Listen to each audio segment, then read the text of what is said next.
जब से कान्हा का जन्म हुआ है ना, मैं तब से देख रही हूँ, तब से हम पे कोई भी संकट आती है ना, तो अचानक से कोई अपरिचित हमारी सहायता करने आ जाता है, और जाते समय कान्हा की आज्ञा लेके जाते है, और कभी कभी तो इसे प्रभु बोल के जाते है। बाबा संभालो।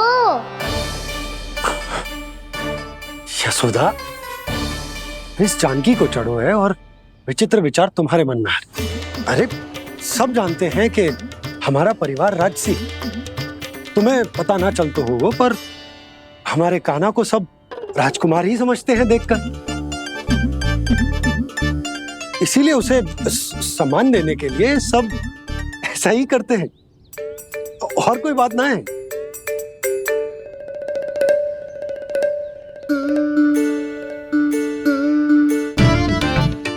अब जी मेरे लल्ला को ऐसे क्यों घूर रहे हैं? बुरी दृष्टि लगाएंगे क्या?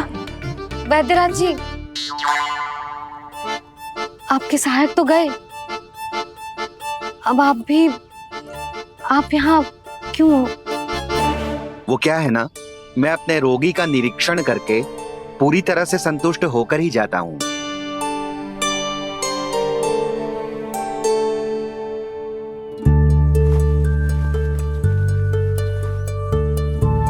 हाँ, संकेत तो अच्छे हैं, कल सुबह तक बिल्कुल ठीक हो जाएगी।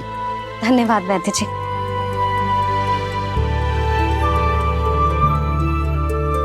बस तो फिर हम कल पकड़न पकड़ाई खेलेंगे जानकी।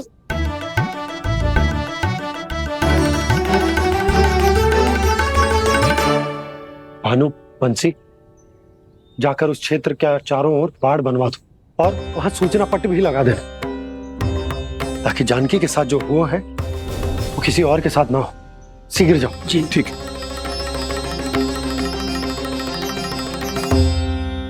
बाड़ और सूचना पट लगवाने से समस्या का समाधान नहीं होगा बाबा। निर्दोष पशु सूचना पट देखकर भी कुछ समझ नहीं पाएंगे।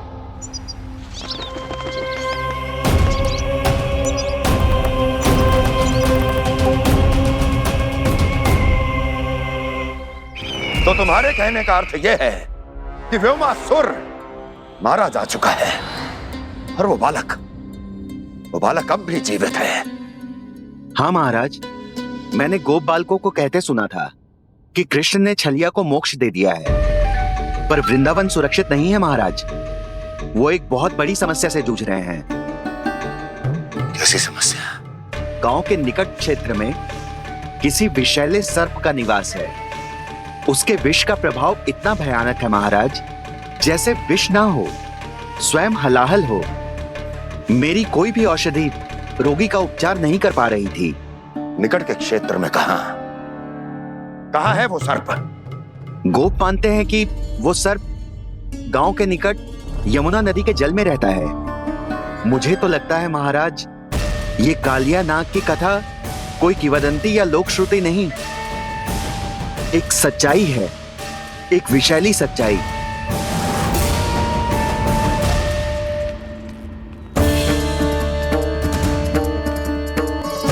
कालिया का सामना करने का समय आ गया है, पर उससे पहले मुझे बुलाना होगा उन्हें।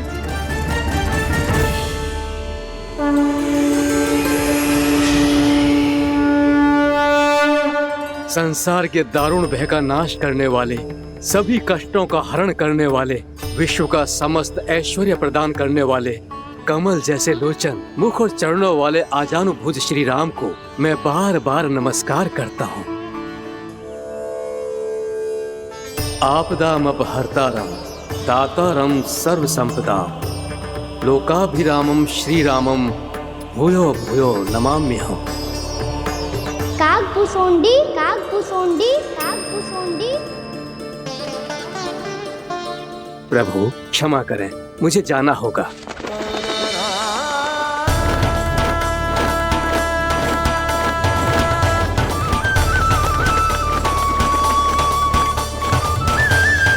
प्रणाम प्रभु।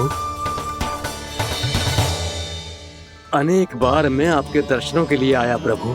कभी नंद भवन के झरोखों से आपके दर्शन करके चला जाता था, तो कभी दूर किसी वृक्ष की आड़ से आपको निहार लिया करता था। आज आपने स्वयं मुझे बुलाकर धन्य कर दिया प्रभु।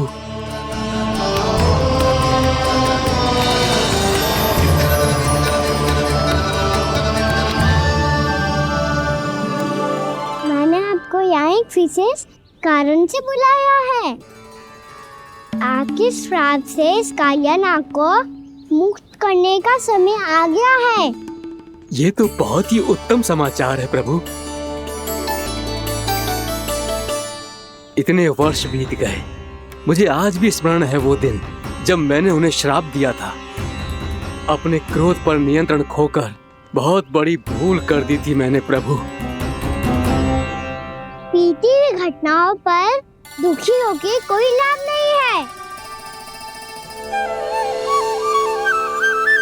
हमें भविष्य की ओर देखना होगा।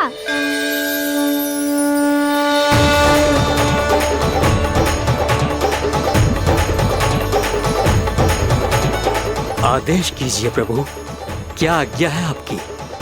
जब मैं कालिया नाग का सामना करने जाऊं, तो आप यही रहेगा। आपको अपने आप पता चल जाएगा कि कब क्या करना है।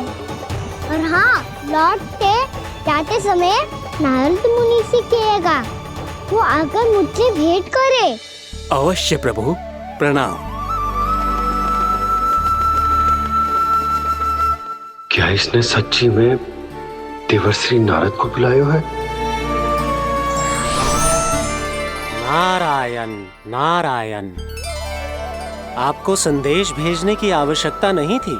आप स्मरण करते और मैं चला आता। तुम्हारा कल्याण हो नारद।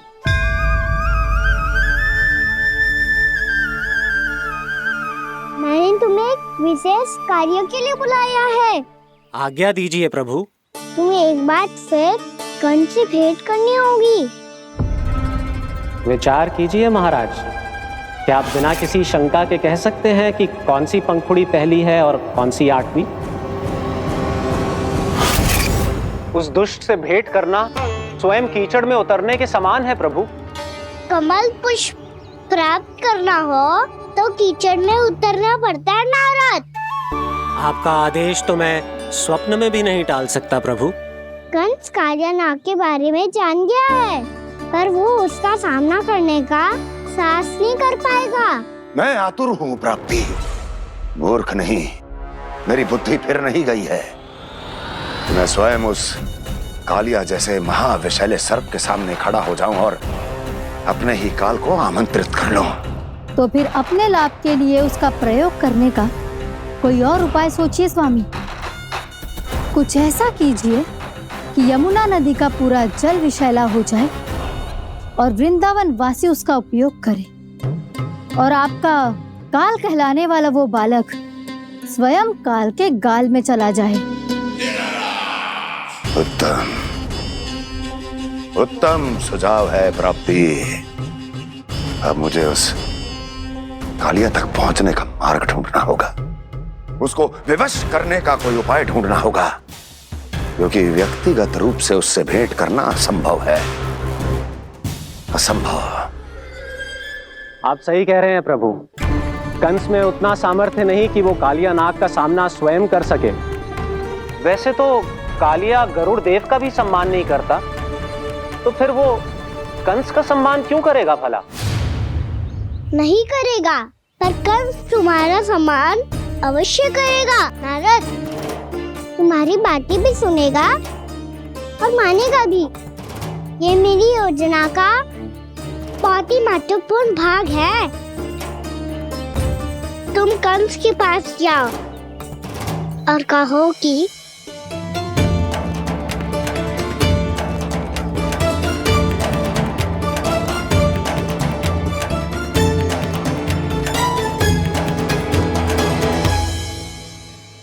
संतान अपने माता पिता को तीर्थ का सौभाग्य दिलाती, और मेरा लल्ला कितना महान कि उसने हमारे घर को ही तीर्थ बना दिया।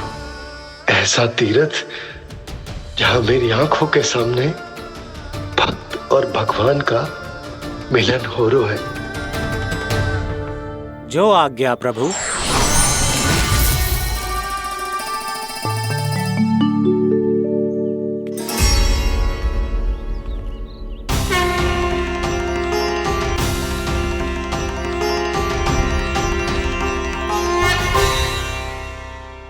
बाबा कान्हा, ये सब क्या चल रहा है?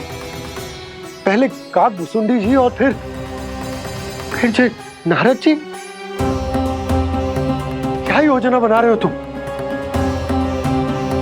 कान्हा, बता ना लल्ला, क्या सोच रहे तू? कान्हा देख, अगर तुझे अपने बाबा को ना बताना हो ना, तो अपने भक्त को बता दे। क्या सोच रहे हो लल्ला? क्या करने वाले हो आप?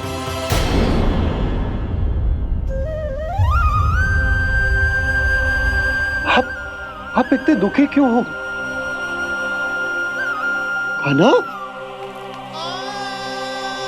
कान्हा, क्या होगा?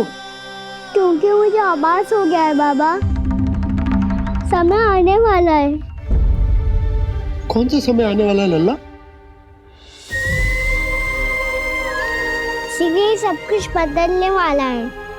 भैया को मेरा सत्य पता चल जाएगा बाबा।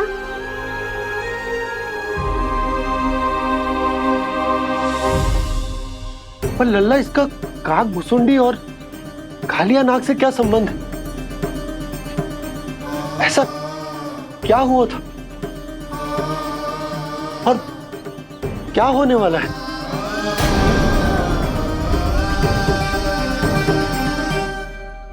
जो होने वाला है बाबा, उसका संबंध उससे है जो सैकड़ों वर्ष पहले हुआ था। महर्षि भृगु के एक वंशज थे वेद शिरोमणि, जो विंध्याचल की पहाड़ियों में साधना कर रहे थे। तभी वहाँ अश्वशिरा नाम के एक दूसरे मुनि आमंत्रण के बिना ही आ गए। कितना सुंदर और शांतिपूर्ण आश्रम है। यहाँ प्रभु की साधना करने में बहुत आनंद आएगा। शीघ्र ही अश्वशिरा मुनि उपस्थिति के कारण होने वाले व्यवधान से बाध्य होकर वेद शिरोमणि ने अपनी आंखें खोली। कौन हो तुम और यहाँ क्या कर रहे हो? आपके आश्रम में बहुत शांति है मुनिवर। साधना करने के लिए बहुत ही उत्तम स्थान है ये। मैं चाहता हूँ कि मैं भी यहाँ। आप यहाँ साधना करना चाहते हैं, लेकिन इतना भी नहीं जानते कि किसी के आश्रम में प्रवेश करने से पहले उसकी आज्ञा लेनी चाहिए। आप ये भी नहीं जानते कि यदि कोई यज्ञ कर रहा हो तो बिना अनुमति के वहाँ प्रवेश करने से उसकी यज्ञ साधना भंग हो सकती है। आप क्या साधना करेंगे मुनि? आप तो साधना के योग्य ही नहीं हैं। इतना अपमान! एक मुनि के मुख से इतने कड़वे शब्द शोभा नहीं देते। मैं तुम्हें श्राप देता हूँ, जितनी विषैली तुम्हारी जिह्वा है उतने ही विषैले सर्प बन जाओ तुम। और ऐसा सर्प जो सांस भी ले तो निकट का वातावरण दूषित हो जाए। तुम्हारे इस दुस्साहस के लिए मैं तुम्हें श्राप देता हूँ कि तुम अभी इसी क्षण कौवा बन जाओ, और ऐसा कौवा जो कांव कांव करके अनर्गल प्रलाप करता रहे।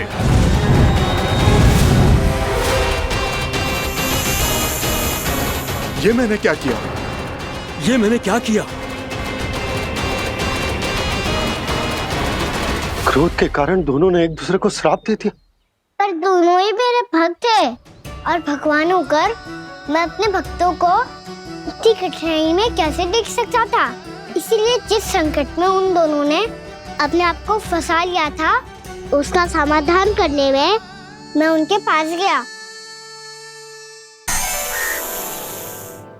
देखिए ना प्रभु, ये क्या हो गया हमसे?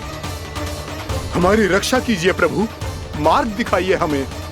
क्रोध पर नियंत्रण ना होने के कारण आप दोनों ने एक दूसरे को बहुत ही भीषण संकट में डाल दिया है। अब दोनों ही तपस्वी, तप के बल से दिए गए आपके श्राप को लौटाना भी संभव नहीं है। प्रभु, कोई तो उपाय होगा, हम आपके शरण में हैं प्रभु। अपराध तो हमसे हुआ है प्रभु, पर अब आपसे ही आशा है। कुछ ऐसा कीजिए भक्त वत्सल, जिससे हम दोनों के श्राप का प्रभाव कुछ कम हो जाए। आप दोनों ही मेरे भक्त हैं, इसलिए आपकी पीड़ा का निवारण करने का एक उपाय है मेरे पास। वेद शिरोमणि, जब आप कालिया नाग बनेंगे तो आपको मेरे चरणों को अपने शीश पर धारण करने का सौभाग्य मिलेगा। और अश्र शिरोमुनि, आप काग योनि होने के बाद भी आप श्रेष्ठतम ज्ञान और सर्वाधिक यौगिक सिद्धियों के स्वामी होंगे और प्रवचन दिया करेंगे। इसके बाद अश्वशिरा मुनि काकभूषुंडी बन गए, जिन्होंने आगे चलकर स्वयं गरुड़ देव को रामायण सुनाई। और मुनि वेदशिरा, महर्षि कश्यप और देवी कत्रियों के पुत्र कालियानाग बनकर जल में, और अब वही कालियानाग जमराज में, जिनके कारण जानकी के प्राण लगभग चले ही गए थे। अब कालियानाग को उचित स्थान पर भेजने का समय आ गया है बाबा। पर ये तो अच्छी बात है कान्हा, वेदशिरा मुनि को दिया हुआ तुम्हारा वचन भी पूरा हो जाएगा, जमुना जी की शुद्धि भी हो जाएगी। इस सब के बाद भी तुम दुखी क्यों हो? क्योंकि इसके बाद मैया के सामने मेरा रहस्य खुल जाएगा बाबा। उन्हें पता चल जाएगा कि उनका बालक कोई साधारण बालक ना है। भविष्य में जो होने वाला है उसे सबके सामने घटने से रोकना मेरे लिए भी संभव ना होगा। मैया को सब पता चल जाएगा। क्या पता चल जाएगा रे मुझे?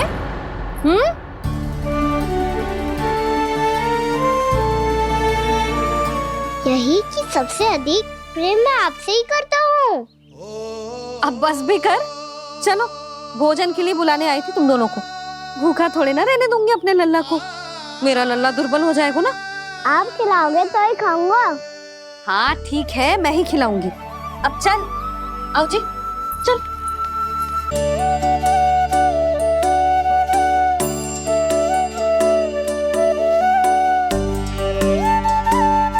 मैया खेलो ना मेरे साथ।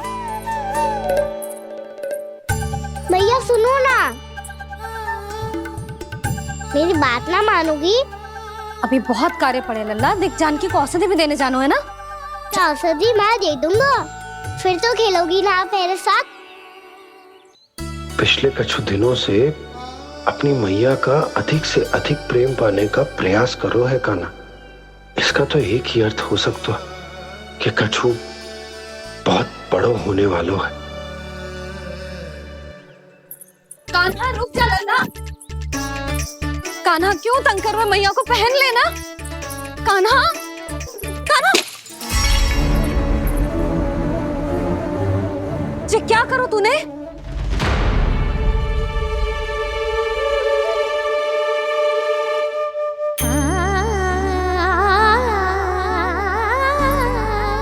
अच्छा ठीक है, अब मुंह लटकाने की आवश्यकता ना है।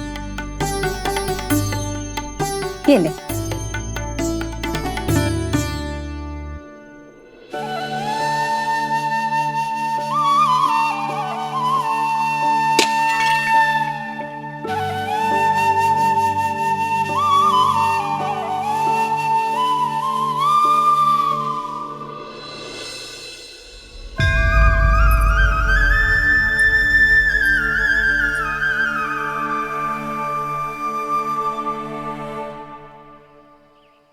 तंग करे मैया को खिजाए, खेले रूठे मनाए, लीला अनोखी करके शरारत, कान्हा दंड भी पाए।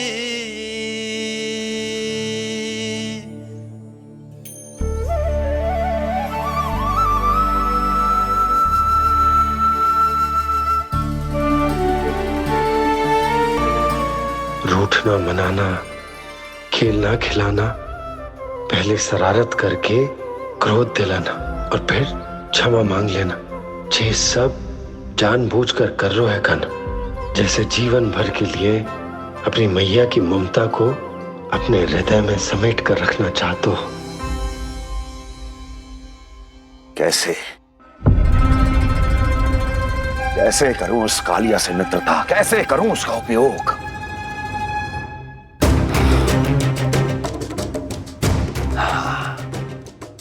उस पर आक्रमण कर देता और उसे किसी ना किसी तरह से यह विश्वास दिला देता हूं कि यह आक्रमण उस विष्णु अवतार ने किया है।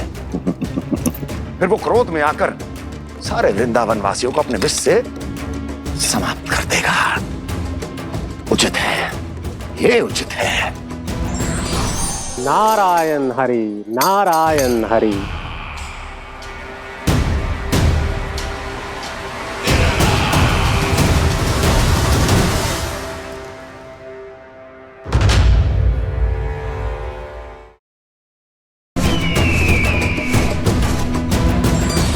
नारायण हरि, नारायण हरि।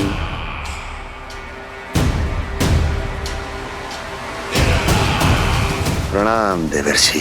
किस योजना में कितना लाभ है और कितनी हानि, यह आंकलन करते करते थक गए होंगे मथुरा नरेश। देवर्षि, आज मेरा ध्यान कैसे आ गया आपको? आप तो सदैव ही मेरे ध्यान में रहते हैं महाराज कंस। सत्य तो यह है कि मथुरा में जो भी हो रहा है मुझसे छिपा हुआ नहीं है। मैं जानता हूं कि आप किसी भी असुर को वृंदावन क्यों ना भेजें, और वो असुर कितना भी शक्तिशाली क्यों ना हो, कृष्ण का सामना नहीं कर पाता। या तो पराजय स्वीकार करके आपके पास लौट आता है, या तो फिर वीर गति को प्राप्त हो जाता है।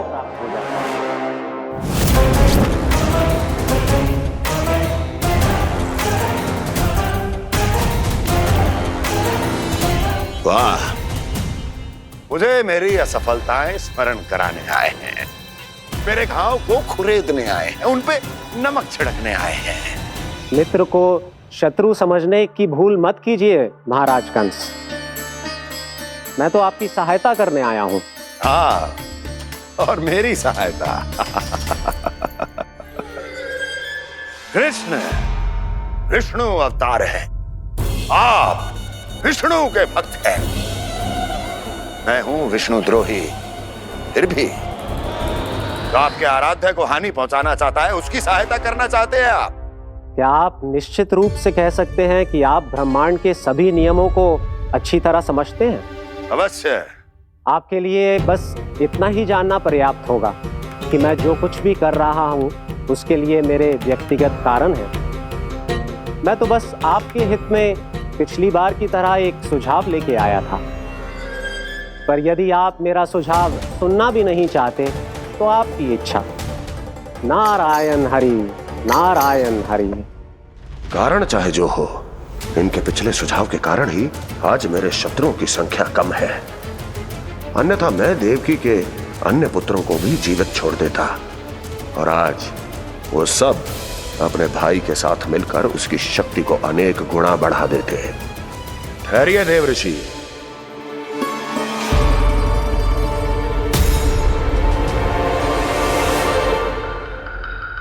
बताइए, क्या सुझाव है आपके पास? मेरे सुझाव का नाम है कालिया नाग।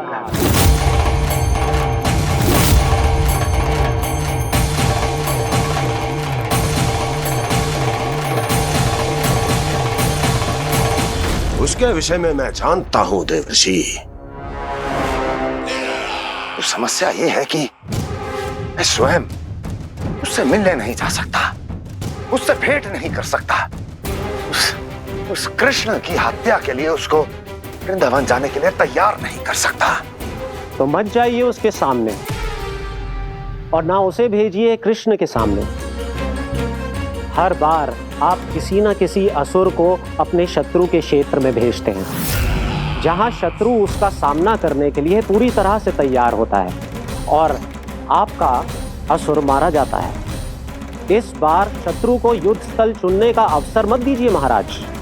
इस बार योजना का जाल ऐसे बुनिए कि कृष्ण स्वयं उसके पास जाने के लिए विवश हो जाए। कालिया नाग स्वयं काल है, मृत्यु का दूसरा नाम है। उसके विष का उपयोग अपने लाभ के लिए कीजिए महाराज। वैसे कालिया के विष की अधिकता का अनुमान तो होगा ही आपको।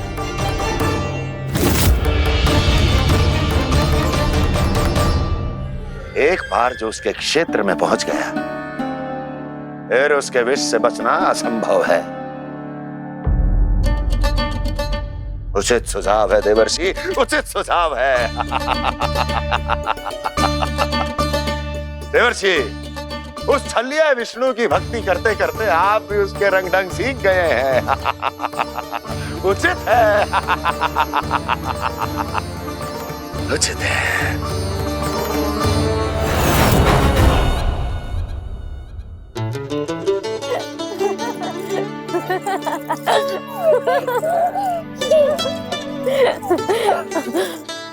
बस बस, बहुत आनंद ले लियो लल्ला।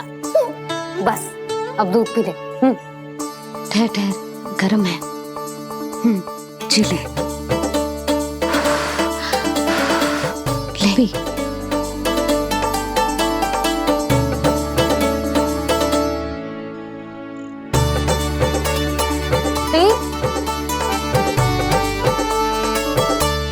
मैं ना होती तो ना जाने क्या हो तो तेरा। अपने आप दूध भी ना पी सकते है, भावला कहीं का। आपकी इस प्रेम के लिए तो मैं धरती पे आया हूँ मैया।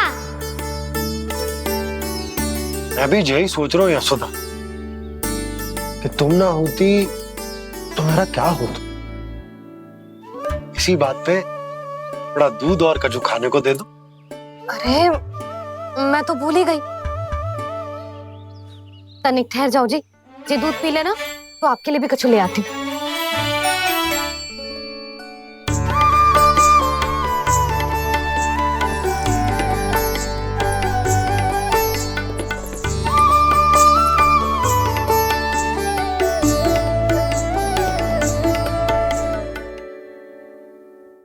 प्रणाम महाराज। आपकी आज्ञा के अनुसार बिल्कुल वैसा ही पत्र तैयार किया है जैसा आप चाहते थे।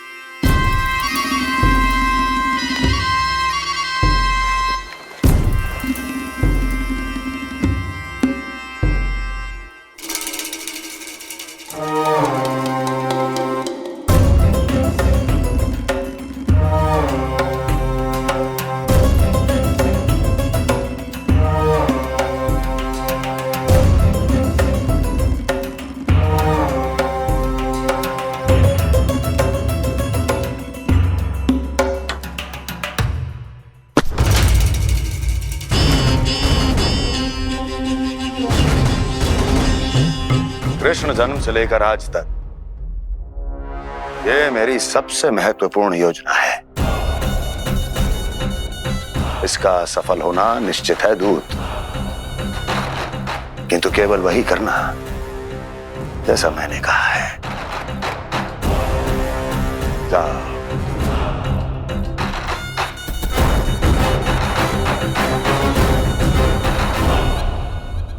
कान्हा,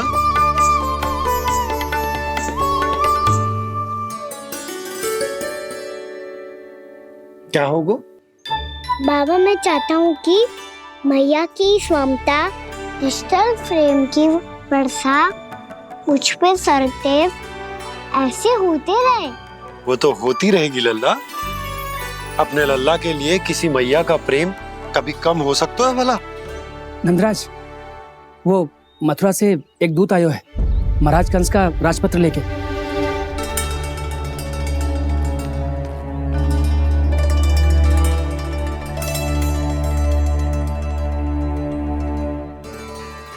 कान्हा अब क्या करने वाला है? तेरे बाबा कहाँ गए? हाँ? कंस मामा का खेल आरंभ हो गया है, पर मैया वो सब सुनेगी तो व्यर्थ चिंतित हो जाएगी। बस थोड़ा बाहर गया मैया, कछु खा लिए से। बाहर इस समय? मैया क्या होगा? मैया देखो ना, पीठ पे कुछ हो रहा है। मेरा हाथ ना पकड़ो, आप करो ना। दिखा। यहाँ? क्षमा करना मैया, पर अभी बाबा को ही संभालने दो ये सब। कहिए, क्या संदेश लाए हैं आप? नहीं नंदराज नहीं। महाराज कंस का आदेश है कि ये संदेश सभी गांव वालों के साथ ही पढ़ा जाए। ठीक है, मैं गांव वालों के सामने पढ़ दूंगा, पर मुझे तो दीजिए पढ़ने के लिए। महाराज की आज्ञा का पालन करना आपके लिए भी आवश्यक है नंदराज। सभी गांव वासियों की सभा बुलाइए। बंसी, सभी गांव वालों की सभा बुलाओ। राजपत्र में ऐसा क्या संदेश भेजो है कंस ने? अब मेरे पत्र को पढ़कर सब भौचक के रह जाएंगे। और वो कृष्ण, उस कृष्ण के पांव के नीचे से तो भूमि खिसक जाएगी, आकाश फट पड़ेगा, बिजलियां गिर जाएंगी। प्राप्ति, ओ प्राप्ति, कंस का पत्र स्वयं को बहुत अधिक शक्तिशाली समझता है ना वो। अब देखता हूं कैसे वो इस महासंकट का सामना करता है। वो कृष्ण, वो अपनी मृत्यु स्वयं चुनेगा या मृत्यु की वेदी पर चढ़ा देगा प्रिय वृंदावन वासियों को।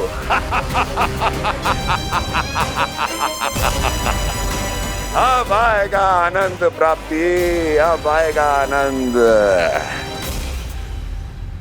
सबको इकट्ठा करवा के ही पढ़वाएगो। अवश्य ही कोई विशेष संदेश दिया होगा कंस ने। मैं भी यही सोच रही हूँ सुलक्षणा जी, कछु ना कछु तो विशेष है, पर जे हो क्या सकता है?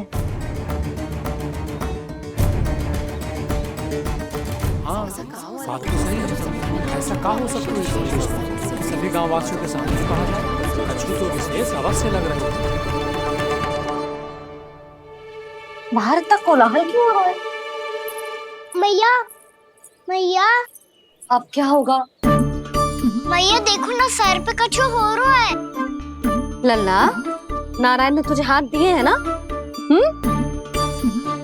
पीठ की बात अन्य थी। अपने सिर की सेवा स्वयं कर। सर पे तो हाथ पहुंच रहा है ना?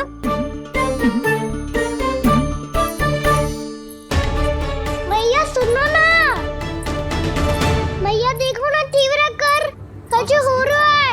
मैया देखो ना, तीव्र कछु हो रहा है।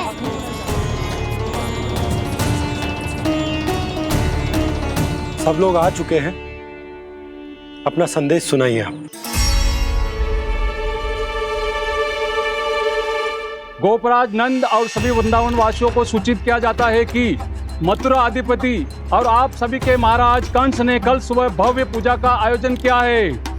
इसके लिए राज्य को वृंदावन के क्षेत्र के निकट यमुना नदी के मध्य में खिलने वाले 1 कोटि कमल के पुष्पों की आवश्यकता है। इसीलिए आप सभी को यह आदेश दिया जाता है कि ये सभी कमल के पुष्प प्रथम पहर से पहले राजसभा में पहुंचा दिए जाए। इतने सारे वो भी प्रथम पहर से पहले कैसे हो सकते हैं? यदि आप ऐसा करने में असफल रहे तो इसे राज आज्ञा का उल्लंघन माना जाएगा और राजद्रोह के आरोप में आप सभी को कड़े से कड़ा दंड दिया जाएगा। स्मरण रहे, यदि कल की पूजा में इन 1 कोटि कमल के पुष्पों का ना पहुंचने के कारण कोई व्यवधान आया तो समस्त वृंदावन वासियों को दोषी माना जाएगा और पूरे गांव को निवासियों सहित धूल में मिला दिया जाएगा। कल प्रथम पहर तक का ही समय है आप सबके पास।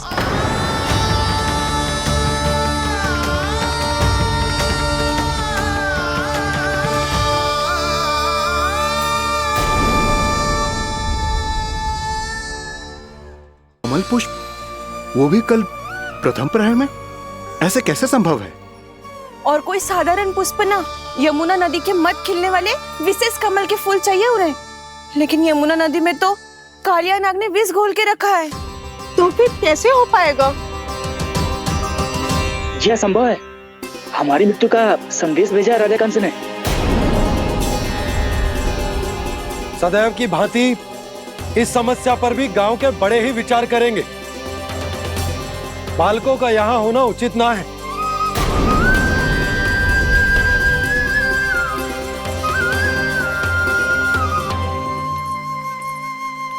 लल्ला, ले जे गेंद ले, जा अपने सखाओं के साथ खेल।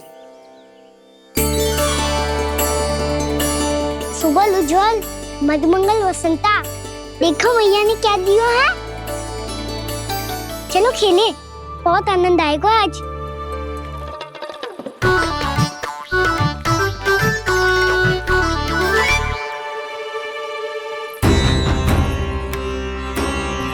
भानु, बंसी, जाओ और शीघ्र ही वो घेरे का कार्य समाप्त करो।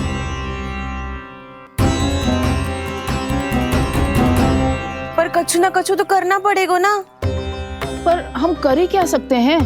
पुष्प लाने को और कोई उपाय है भी तो ना। मैं चला जाऊंगा जमुना जी में। वैसे भी मेरे जीवन के कितने दिन शेष बचे हैं। गांव के लिए, समाज के लिए कुछ करके मरूं, तभी तो शांति मिलेगी। ना काका, यदि आप उस विषैले जल में छलांग लगा भी दोगे, किंतु 1 कोटि कमल पुष्प एकत्रित कर पाना आपके लिए संभव ना है। इससे अच्छा है कि मैं चला जाऊं। यदि मैं मर भी गया तो मेरे पीछे रोने वाला कोई ना है। किसी को कहीं जाने की आवश्यकता ना है। गोप नरेश होने के नाते ये मेरा कर्तव्य है कि मैं आप सबकी रक्षा करूं। नंदराज, आपको जाना है तो जाओ। हरिया, काका, भैया सब चले जाओ। लेकिन आपको पता है वहाँ का जल कितना विषैला है। आप लोग एक क्षण भी जीवित नहीं रह पाओगे।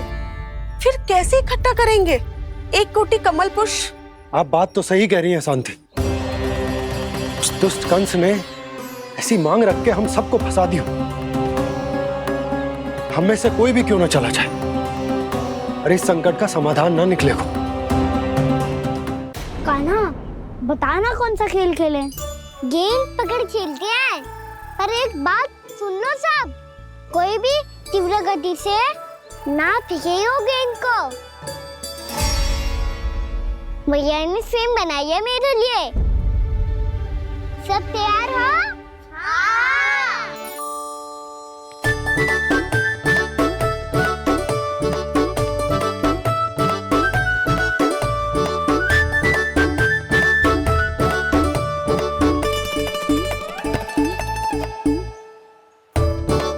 मुझे दो, मुझे दो।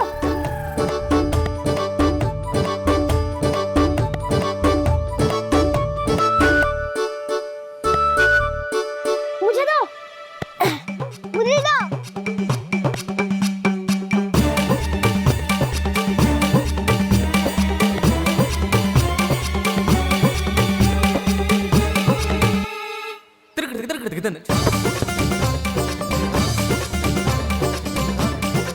कान्हा, इतनी धीरे से फेंकेगो तो कैसे आनंद आएगो? थोड़ा बल लगा के फेंक। हाँ कान्हा, हम अभी बड़े हो गए हैं, तू अब भी छोटे बालकों की तरह फेंक रहा है।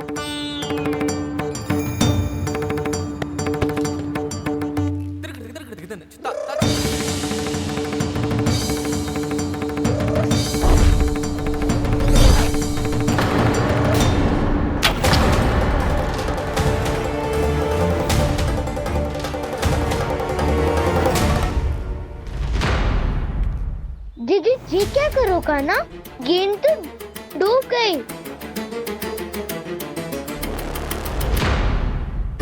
अच्छा, तो ये सब इसकी योजना का भाग था ताकि ये कालिया का सामना कर पाए। तुम सबने तो कही थी तीव्र गति से फेंको। देखो फिकवा दी ना मेरी गेम। मुझसे नदी में। अब मुझे जाके लानी पड़ेगी। रुक जा कान्हा, रुक जा कान्हा। जी क्या बोल रहे हो कान्हा? इसमें तो बहुत संकट है। कोई भी संकट मेरी मैया का उपहार खोने से बड़ा ना है। बहुत प्रेम से बना के उन्होंने दी थी। हे नारायण, कोई उपाय समझ में ना आ रहा है। मैया, हम कैसे करेंगे हम अपने गांव की रक्षा? कीड़े पड़ेंगे उस दुष्ट को। यदि उसके कारण किसी के प्राण चले गए तो कौन सा फल मिलेगा उसे इस पूजा का? तुम सही कह रही हो यशोदा। हमारे पास कोई और दूसरा विकल्प भी तो ना है। यदि हमने मथुरा की राज आज्ञा का पालन ना किया तो इसका दुष्परिणाम पूरे गांव को भुगतना पड़ेगा।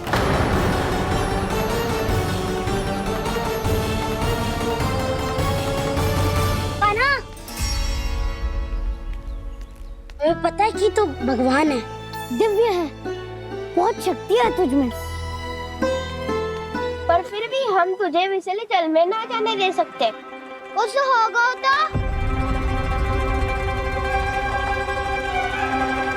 तुम सब इतनी हट कर रहे हो तो ठीक है, ना जाऊंगा। गेंद कहाँ गिरी है, कितनी दूर गई है, ये तो देख लूं, ताकि उसे बाहर निकालने का कोई उपाय ढूंढता हूँ।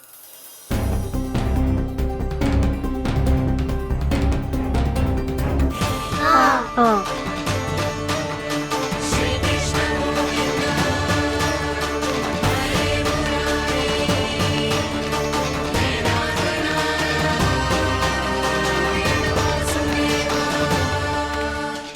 कान्हा की ये लीला तो समझ ही नहीं आ रही।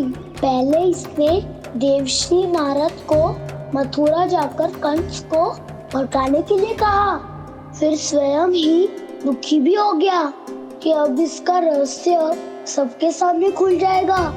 और अभी स्वयं ही तो इसने कहा था कि गेंद बहुत महत्वपूर्ण है, फिर स्वयं ही उसे नदी के विषैले जल में फेंक दिया।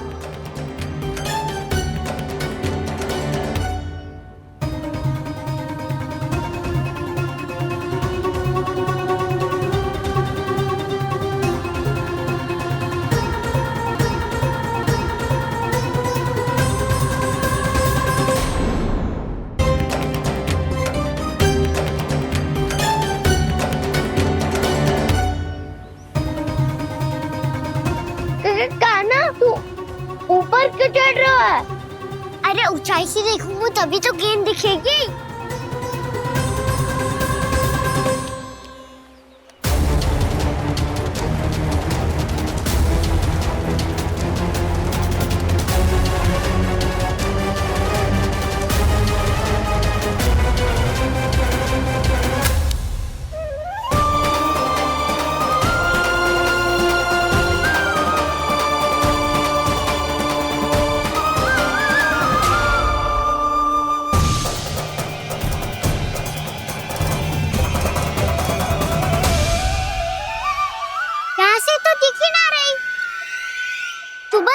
से फेंकी थी ना?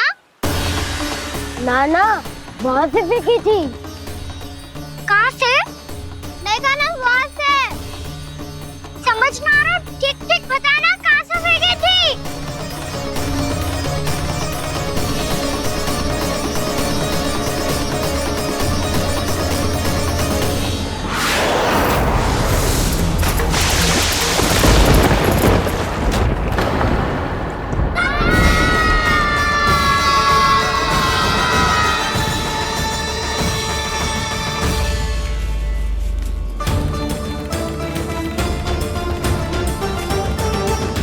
कालिया नाग के क्षेत्र में जाकर कोई भी जीवित वापस ना लौट सको।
क्या किया वाना ने? कालिया नाग तो उसे देखते ही निकल जाएगा।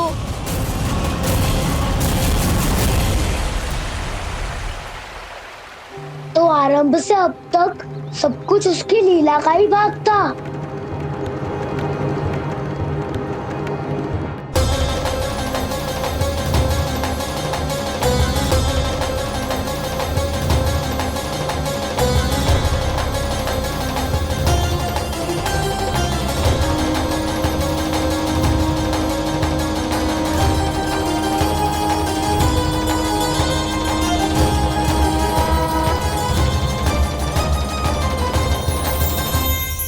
इतना सुंदर रूप, मन मोहने वाली मुस्कान, अद्भुत तेज और भगवान जैसी दिव्यता। कौन हो तुम? हाँ, तुम्हें देखकर तो हम सब सम्मोहित ही हो गए।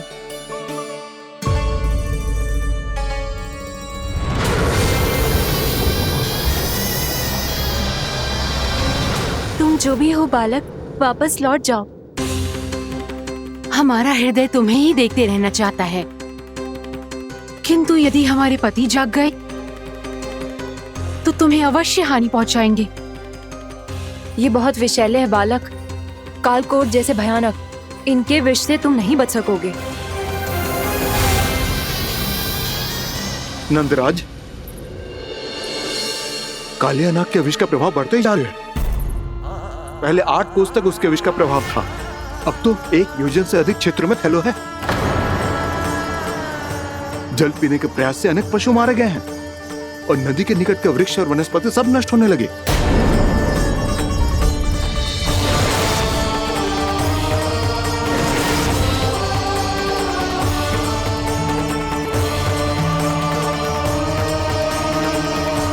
इनके विष की तीव्रता इतनी अधिक है बालक कि इनके संपर्क में आने वाले को तड़पने का भी अवसर नहीं मिलता। इनके विष की अग्नि क्षण भर से भी कम समय में प्राणवायु को जलाकर राख कर देती है।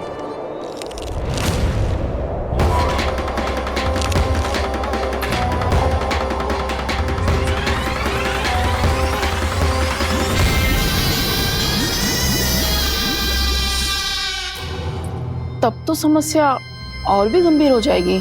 मैंने तो सुनो है कि कालिया नाग कम से कम 2 योजन लंबा है, सैकड़ों फन है उसके।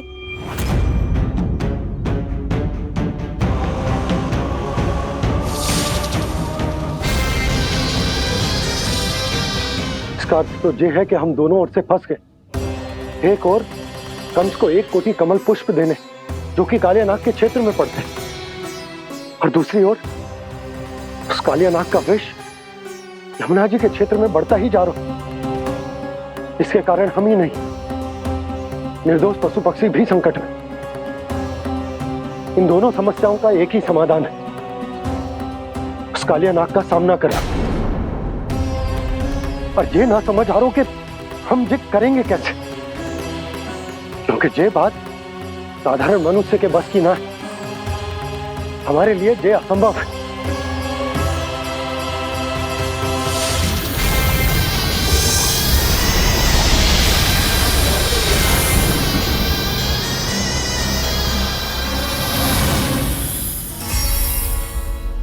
अब तो तुमने अपनी आंखों से भी देख लिया बालक, ये कितने विषैले हैं। नींद में भी विष उगलते हैं। इससे पहले कि तुम्हें कुछ हो जाए, चले जाओ यहाँ से, मान लो हमारी बात। आप सब मुझे जानती भी नहीं और फिर भी मेरी इतनी चिंता कर रही हैं आप। माँ की ममता भेदभाव नहीं जानती। तुम भी किसी के पुत्र हो और हम सब भी माँ हैं। एक माँ को हर बालक में अपनी ही संतान दिखाई देती है, इसलिए हम तुमसे विनती करते हैं, वापस चले जाओ, बचा लो अपने प्राण। मेरी चिंता मत कीजिए, मुझे कुछ नहीं होगा। होगा, अनर्थ होगा यदि ये उठ गए तो।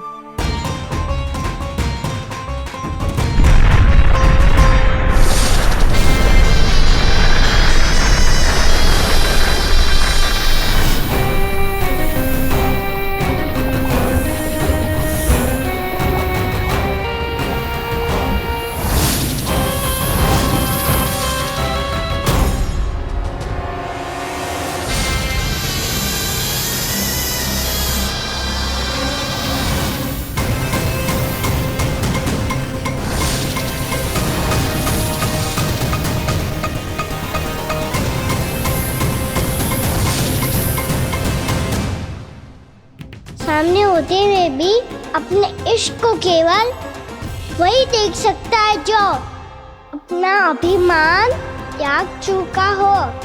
पर पूर्व जन्म में मेरा भक्त होने के नाते मेरा सत्य स्वरूप देख पाने में मुझे इसकी सहायता करनी चाहिए।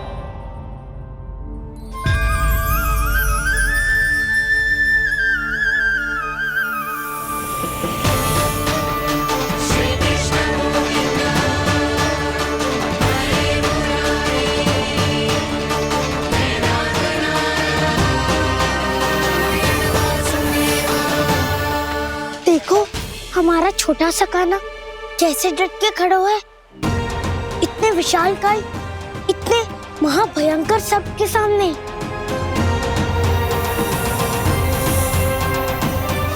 ये कोई भगवान नहीं है जो इसके सामने हाथ जोड़ रही हो तुम सब।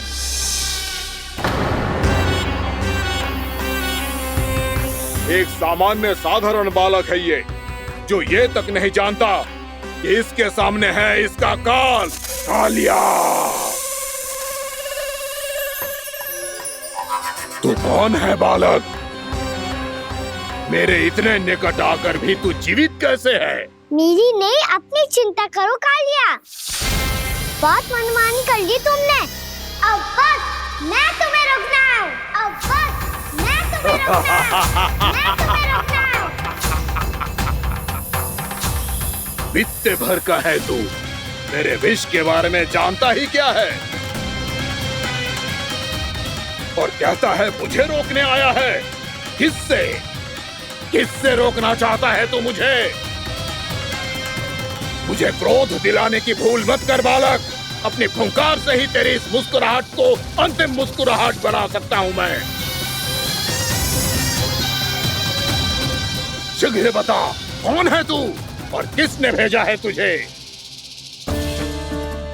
तुम्हें आवाज भी है कि अपनी पुकारों से तुम कितना विष मिल चुके हो। पवित्र यमुना नदी को कितना दूषित कर दिया तुमने। और यही नहीं, तुम्हारे कारण निकट के जीव जंतुओं, वृक्ष, वनस्पतियों सबको हानि पहुंच रही है। तो क्या? मुझे उससे क्या? मुझे है आपत्ति है मुझे तुम्हारी इस व्यवहार से, और इसीलिए तुम्हें यहाँ से जाना होगा। यहाँ से जाना होगा।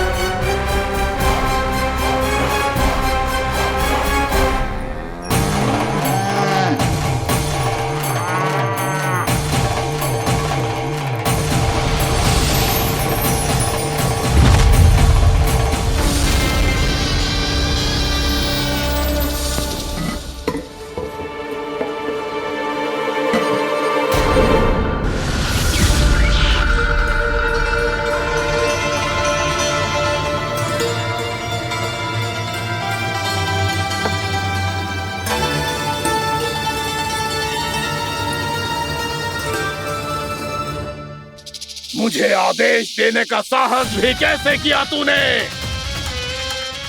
इस क्षेत्र को मैंने अपना राज्य बनाया है। मेरा परिवार रहता है यहाँ, और तू मुझे यहाँ से जाने के लिए कह रहा है? हाँ, क्योंकि तुम्हारे यहाँ रहने के कारण अन्य जीवों को हानि हो रही है, और मैं ऐसा नहीं होने दे सकता। मैं तो बस वही कर रहा हूँ जो एक सर्प का स्वभाव है। विष फैलाना स्वाभाविक है मेरे लिए। इसलिए मुझे चुनौती मत दे बालक।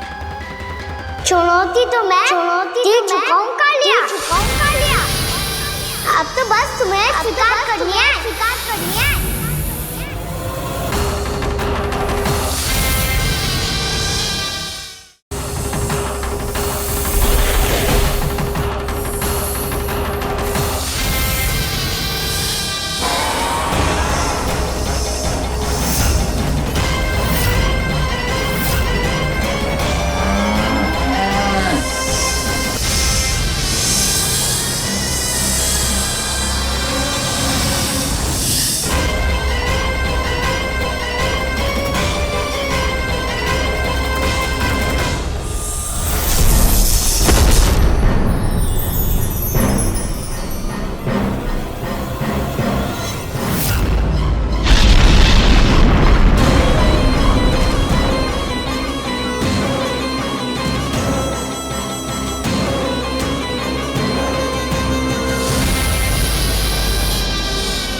पहचानो कालिया, तुम जो कर रहे हो अनुचित है।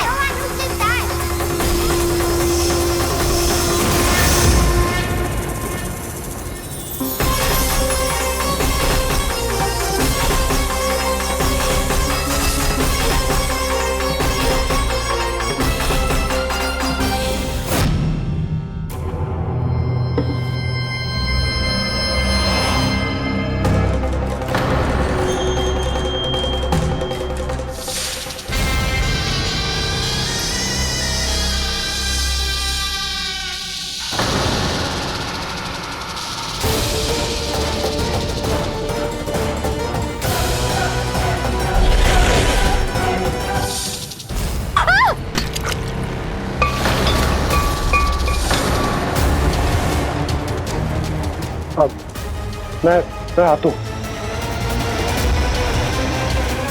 क्या हो गया सुधा? मुझे आवाज हो रहा है जी, कछु ना कछु गड़बड़ है। यशोदा, जो समस्या हमारे सामने है, हम सभी उसका समाधान खोजने में जुटे। तुम विश्वास करो, मैं कोई ना कोई समाधान अवश्य ढूंढ लूंगा। हम कैसे भी करके वो कमल के पुष्प उस कंस तक पहुंचा देंगे। नाना, समस्या उससे कहीं अधिक है, उससे कहीं अधिक बड़ी, उससे कहीं अधिक भयानक है।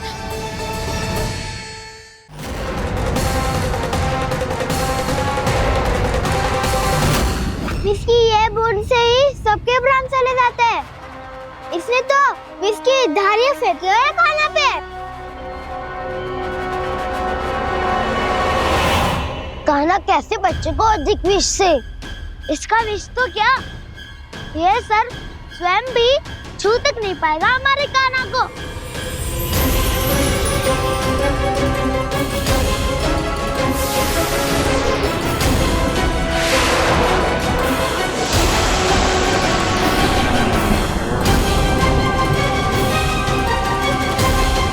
तुम्हारे सखा को, मेरे भाई को कोई हानि नहीं पहुंचा पाएगा। ये कान्हा का सत्य चाहे जो हो बलराम, पर अभी तो जो एक बालक ही है ना।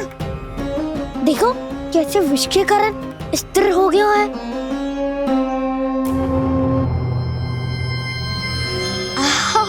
हाउ सर्फ ने कितनी आसानी से अपनी पूंछ से बांध लिया है। मुझे यहाँ से भगाना चाहता था ना तू? अब मैं तुझे दिखाऊंगा अपना सामर्थ्य। ये मूर्ख किसे बांधना चाहता है अपनी पूंछ में? उन्हें जिनका विस्तार सारे ब्रह्मांड में है, या उन्हें जो स्वयं अनंत है? पर देवराज, प्रभु ऐसा करने ही क्यों दे रहे हैं कालिया को? आप सब भूल रहे हैं देवगण, कालिया पूर्व जन्म में प्रभु का बहुत बड़ा भक्त था। उसी भक्ति का फल मिल रहा है अब इसे।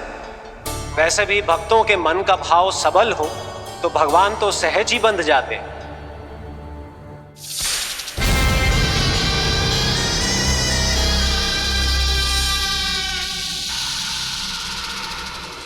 बलराम, तुमने ही तो कही थी कान्हा को कछु ना होगो।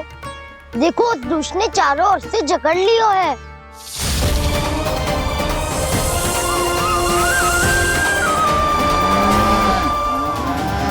ये क्या कह रही हो तुम? सुधा जी, क्या हुआ? घबरा क्यों रही हो आप? सुलक्षणा, मुझे आभास हो रहा है कुछ बहुत बड़ी अनहोनी हो गई है। नंदराज, नंदराज, नंदराज!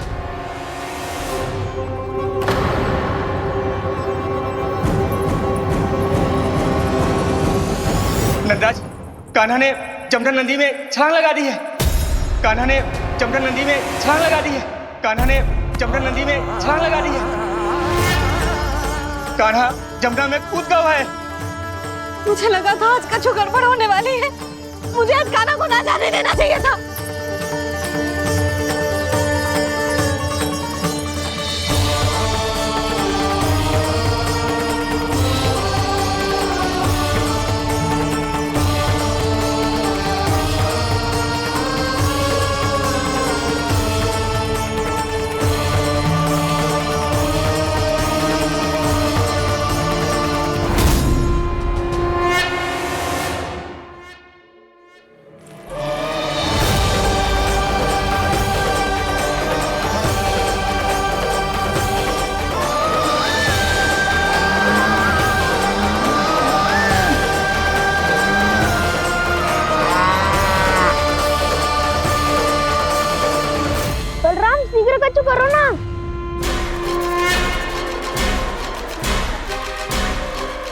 कुछ भी करो पर कान्हा को बचाओ। नाग बहुत भयंकर है, कान्हा अकेले ना संभाल पाएगा इसे।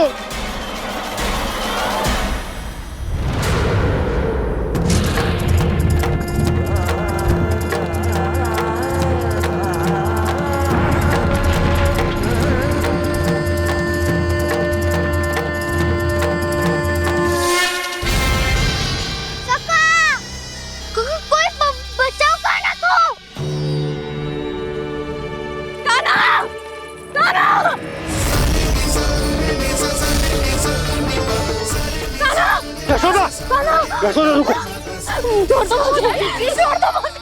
जीजी संभालो, बावली हो गई क्या? जीजी संभालो। कान्हा, कान्हा।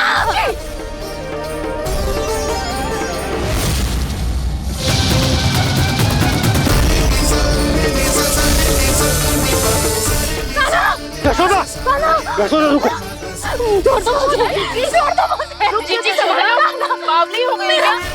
जीजी संभालो। कान्हा, कान्हा।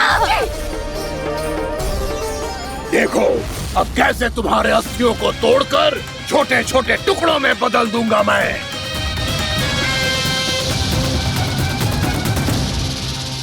अगर जी आप जाओगी तो आप भी फंस जाओगी। अपने लल्ला के लिए मैं किसी भी संकट का सामना करने के लिए तैयार हूँ। छोड़ो ना यशोदा, हमें कोई और उपाय खोजना पड़ेगा। कोई और उपाय? आप देख ना रही मेरा कान्हा किस दशा में है। कान्हा मैया के वश में नहीं है, नहीं तो ये अपने लल्ला के लिए साक्षात काल का भी सामना कर ले।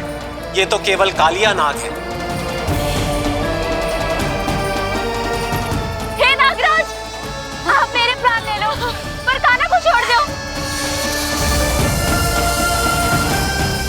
ना नागराज, आप मेरे प्राण ले लो, मैं विरोध भी ना करूंगी। ना नागराज, आप मुझे मार दो पर मेरे कान्हा को छोड़ दो। ना ना ना ना नागराज, मेरे प्राण ले लो, हमारे कान्हा से क्या शत्रुता है आपकी? प्रभु के लिए जो प्रेम यशोदा मैया के हृदय में है, वही इन सभी गोपियों के हृदय में भी है।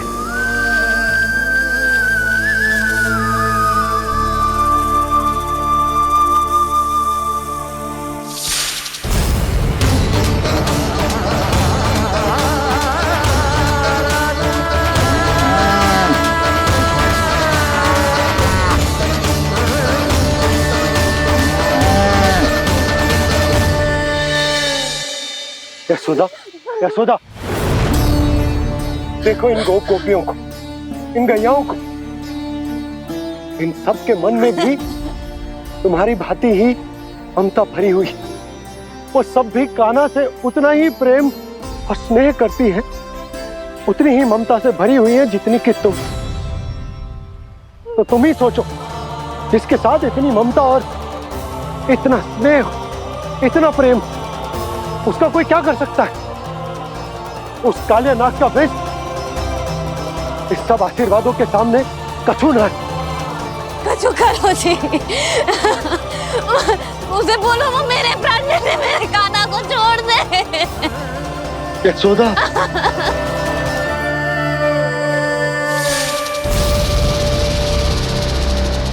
केवल इन्हीं में नहीं देवराज, नाग पत्नियों के हृदय में भी ममता का वही प्रेम उमड़ रहा है। देखिए। मैं आपके हाथ जोड़ती हूँ स्वामी, इस बालक को छोड़ दीजिए। ये अवश्य ही कोई दिव्य आत्मा है स्वामी। हम आपसे विनती करते हैं स्वामी, इस नन्हे बालक को हानि मत पहुंचाइए स्वामी। मेरी पत्नियां मेरे ही शत्रु के लिए विनती कर रही हैं। अब यदि इसके पक्ष में एक शब्द भी कहा तुम सबने, तो मैं इस बालक से पहले तुम सबके प्राण ले लूंगा। हो रहा प्रसन्न नाग कालिया, विजय को निश्चित जान। रोते बिलखते व्याकुल सब, संकट में देख कान्हा के प्राण।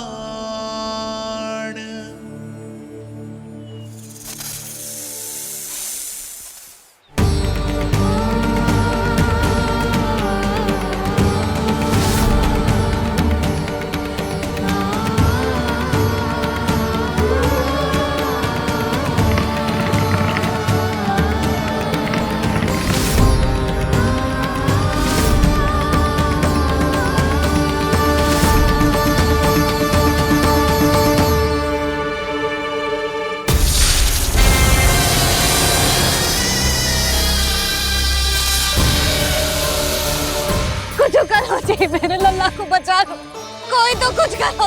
जीजी संभालो जीजी। यशोदा, यशोदा तुम शांत हो जाओ, मैं कान्हा को वापस लेकर आऊंगा, मैं रक्षा करूंगा उसकी। ना नंदराज, नंदराज नहीं, कम से कम आप तो समझो नंदराज, कालिया के पास आप जाओगे तो आप भी फंस जाओगे।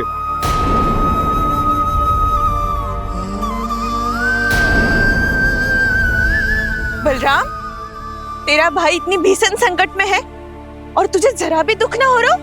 क्या आप सब अब तक नहीं समझ पाए कि कान्हा सच में कौन है? छोटे बाबा, आप तो उसका सत्य जानते हैं ना?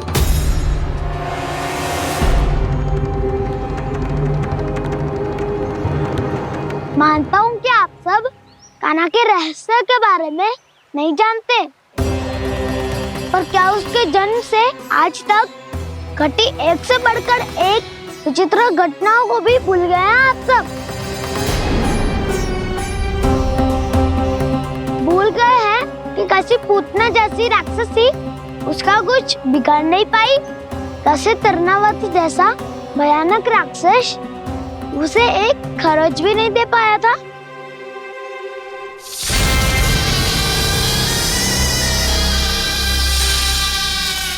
आप सबने अपनी आंखों से देखा था ना, बकासुर से कान्हा की रक्षा करने देवता स्वयं आए थे, पर सत्य तो ये है कि वो सभी देवता भी उस असुर के सामने असमर्थ हो गए थे। तब कान्हा ने बहुत ही आसानी से उस भयंकर असुर का वध किया था, एक ही बार में धराशायी कर दिया था उसे। तो आप सभी सोचिए, बार बार ऐसे असाधारण कार्य करने वाला बालक साधारण कैसे हो सकता है? अब तो आरंभ से ही सारा सत्य जानते हैं छोटे बाबा। रहस्य छुपाने में सदैव कान्हा की सहायता करते आए हैं आप, और आज आप स्वयं ही उसके सत्य को भूल रहे हैं। और तुम सब भी तो जानते हो कान्हा की शक्तियों के बारे में, तो क्या तनिक भी विश्वास ना है अपने सखा पे? बलराम, तू क्या कह रहे है? मैंने जो कहा उसका एक एक शब्द सत्य है छोटी माँ। यदि प्रभु की इच्छा हुई तभी कुछ ही क्षणों में सब कुछ अपनी आंखों से स्वयं अनुभव कर लेंगे आप।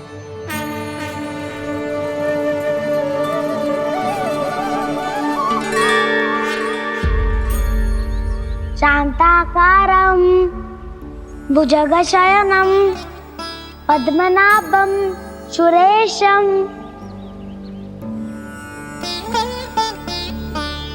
विश्वाधारं गगनसदृशं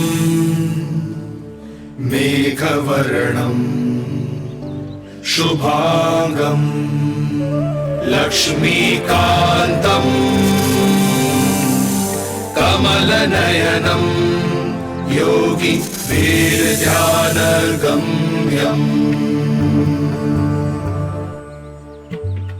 वन्दे विष्णुं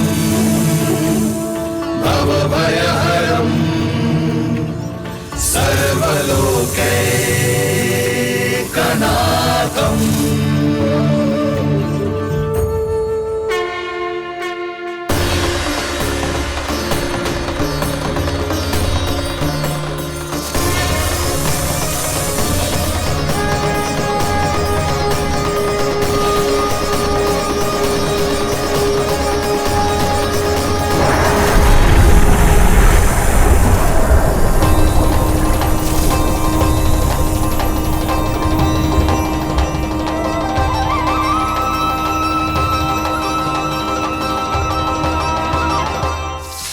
क्या लगता है बालक कि तू मेरी जगत से निकल गया तो अब बच जाएगा तू?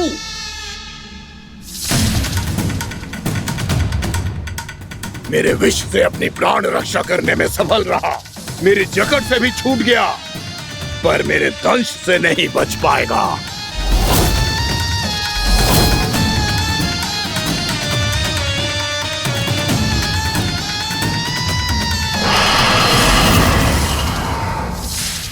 अब भय से भाग रहा है, पर मैं तुझे मृत्यु देकर रहूंगा।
मेरा नन्हा सा कान्हा कितनी देर भाग पाएगा?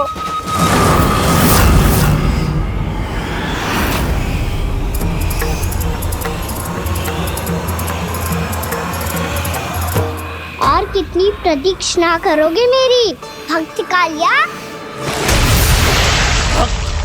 भक्त नहीं, काल हूं मैं तेरा।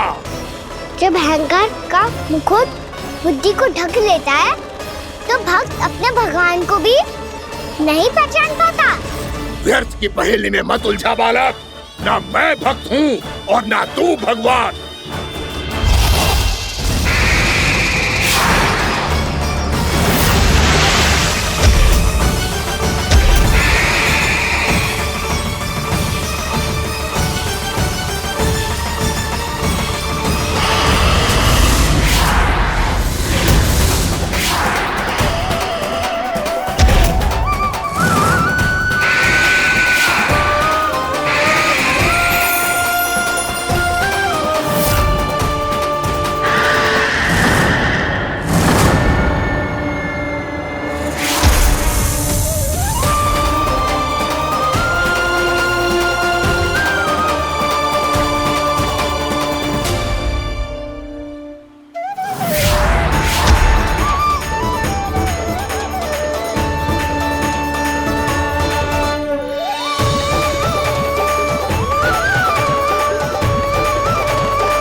जिसके लिए इतने व्याकुल हो रहे थे, उसे छूकर कालिया नाग का हलाहल जैसा विष भी चरणामृत बन गया है और यमुना जी के जल में फैल चुके विष के प्रभाव को भी नष्ट कर रहा है।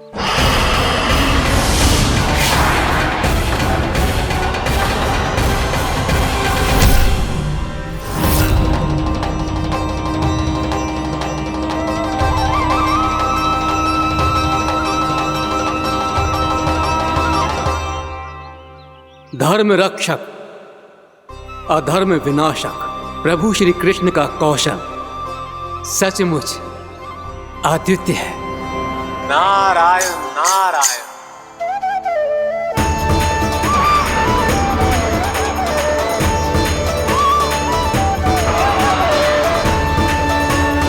मेरा भाग तुम्हारे भीतर के अहंकार का प्रतीक है कालिया। अब तुम्हारा अहंकार, तुम्हारा अनपान मेरे पाँव के नीचे है और तुम्हारी पूंछ अर्थात तुम्हारे प्राण मेरे हाथ में।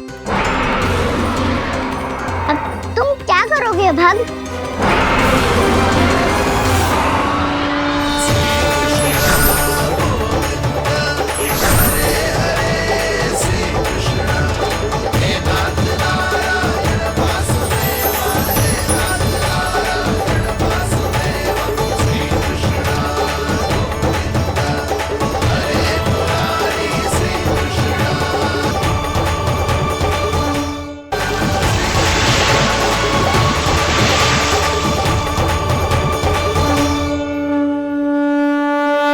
प्रभु, भले ये आपको पहचानने में असमर्थ हो, पर हम सब ने आपको पहचान लिया है। हाँ प्रभु, एक भक्त होने के नाते और एक अर्धांगिनी और माँ होने के नाते मैं आपसे इनके प्राणों की भिक्षा मांगती हूँ। अपनी कृपा दिखाइए और इन्हें क्षमा कर दीजिए। आपके लिए मित्र और शत्रु में कोई अंतर नहीं प्रभु। उसी तरह आपकी कृपा और दंड में भी कोई अंतर नहीं। दोनों दया ही तो हैं, अकारण ही किसी को प्राप्त नहीं होती। हमें विश्वास है कि हमारे पति को मिला ये दंड कोई अभिशाप नहीं है, आपका वरदान है। ये सत्य है प्रभु कि इनसे बहुत से पाप हुए हैं। इनके विष से बहुत सारे जीव जंतु को हानि पहुंची है, पर अब आपके चरण इनके शीश पर पड़ गए हैं। ऐसी कृपा तो बड़े बड़े महान महात्माओं को भी दुर्लभ है, और इन्हें प्राप्त हुआ तो अवश्य ही ये किसी महान पुण्य का ही फल है। हे प्रभु, उन्हीं पुण्य कर्मों की शक्ति का आह्वान कर मैं आपसे विनती करती हूँ, इन्हें प्राण दान दीजिए। मैं अपने इस भक्त को क्षमा अवश्य करूँगा देवियों, यदि ये अपने अहंकार को त्याग कर मुझे पहचान ले तो।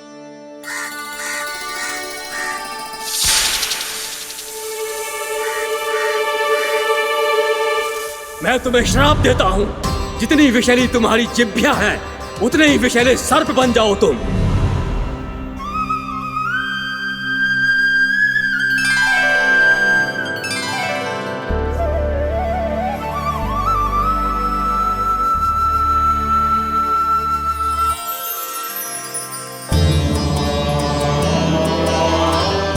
नारायण, मुझे क्षमा कीजिए नारायण। मैं तो आपका परम भक्त था, किंतु मैं आपको पहचान नहीं सका।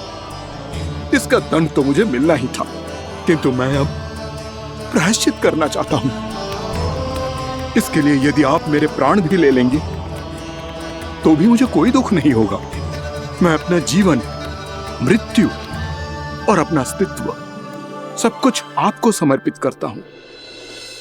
मैं तुम्हारे क्रोध के कारण श्राप मिला, जिसे विशाल सर्प के रूप में तुम्हारा जन्म हुआ, और सर्प का तो स्वभाव है विष फैलाना। इसीलिए तुम्हें दंड नहीं दूंगा मैं। शेष सभी अपराधों का पश्चाताप कर लिया, इसीलिए मैं तुम्हें क्षमा करता हूँ कालिया।